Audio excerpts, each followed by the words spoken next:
নতুন লেখকদের বইও আস্তে আস্তে বাড়ছে। তো আজ আমার সঙ্গে এই মুহূর্তে একজন নতুন লেখক উপস্থিত আছেন, যিনি লিখেছেন, যিনি শিল্প উদ্যোক্তা।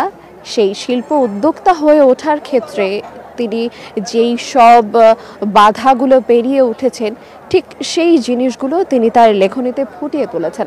আজ আমার সঙ্গে এই মুহূর্তে তেমনই একজন নতুন লেখক উপস্থিত আছেন। আমরা একটু তার সঙ্গে কথা বলে তার লেখা সম্পর্কে, নতুন লেখনী সম্পর্কে একটু তার অনুভূতিটা জেনে নেব। আমার সঙ্গে যিনি উপস্থিত আছেন তার নাম হচ্ছে মাহমুদ আল ফাহাদ।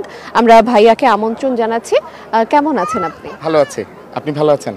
আমিও ভালো আছি। তো আপনার যে লেখনীটি, সেটি সম্পর্কে আমরা একটু আজকে জানতে চাইব। শিল্প উদ্যোক্তা হয়েও কেন আপনি লেখনীতে আসলেন? লেখাটা আপনার কি উদ্দেশ্যে লেখা আসলে? লেখাটা আমি যে ধরনের বই লিখেছি, struggle company to stable company, এ ধরনের বই আসলে সফল উদ্যোক্তারা মৃত্যুর দ্বারপ্রান্তে গিয়ে লিখে, একেবারে বৃদ্ধ বয়সে লিখতে চায়। কিন্তু আমি লিখেছি আমার বর্তমান যে সময়, এই সময়টা আসলে খুব দ্রুত চলে যাচ্ছে। অর্থাৎ আমরা আগে এক শতাব্দীতে যেটা ধারণ করতাম, যেটুকু পেরিয়ে যেতাম, যে প্রযুক্তি ফেস করতাম, এখন এক যুগে কখনো কখনো 2, 4, 5 বছরেও সেটা ফেস করতে হচ্ছে। তো আমার কাছে মনে হয় আমি আমার বৃদ্ধ বয়সে গিয়ে লেখার চেয়ে আমার ফেলে আসা চ্যালেঞ্জগুলো এখনই লেখা উচিত। কারণ এই বইটি আসলে 2 ভাগে বিভক্ত। প্রথম অধ্যায়ে আমি লিখেছি অপরিকল্পিত হাতড়ানো, আর শেষের অধ্যায়টাতে আমি লিখেছি পরিকল্পিত পথ চলা। অর্থাৎ যে কোনো ব্যবসার struggle period, stable period, success period এবং স্কেল পিরিয়ড থাকে। আর আমি লিখেছি দুটো পিরিয়ড নিয়ে, প্রথম দুটো পিরিয়ড নিয়ে। একটা হচ্ছে স্ট্রাগল পিরিয়ড আর একটা হচ্ছে স্টেবল পিরিয়ড। আমার স্ট্রাগল পিরিয়ডটা কেন 11 বছরের স্ট্রাগল পিরিয়ড এবং স্টেবল পিরিয়ডটা কেন মাত্র 3 বছরে অর্জিত হলো, এই বিষয়টা নিয়ে আমি অনেক এলাবোরেটলি লিখেছি। কারণ আমি মনে করেছি যে আমার সাথে যারা উদ্যোক্তা হতে চায়, আমার অনুজ যারা একেবারেই কাছের সময়ের যারা উদ্যোক্তা হতে চায়, তাদের জানা উচিত যে পরিকল্পিত জেনে প্রতিটি পদক্ষেপ কতটা ভালো হয় এবং কেন খুব দ্রুত তারা স্টেবল কোম্পানিতে রূপান্তর হতে পারে, সাকসেস স্কেলও হতে পারে।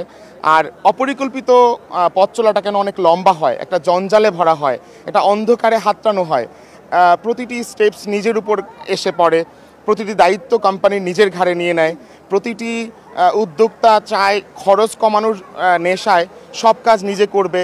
একটা ছোটো কাজ যেটা তিনি 500 টাকা খরচ করলে বা 5000 টাকা খরচ করলে বা খুবই কম 10, 12,000, 15,000 টাকা খরচ করলেই করতে পারতেন, তিনি তার 10 লাখ টাকার মূল্যবান দামি সময়কে নষ্ট করে সে কাজটা করছেন।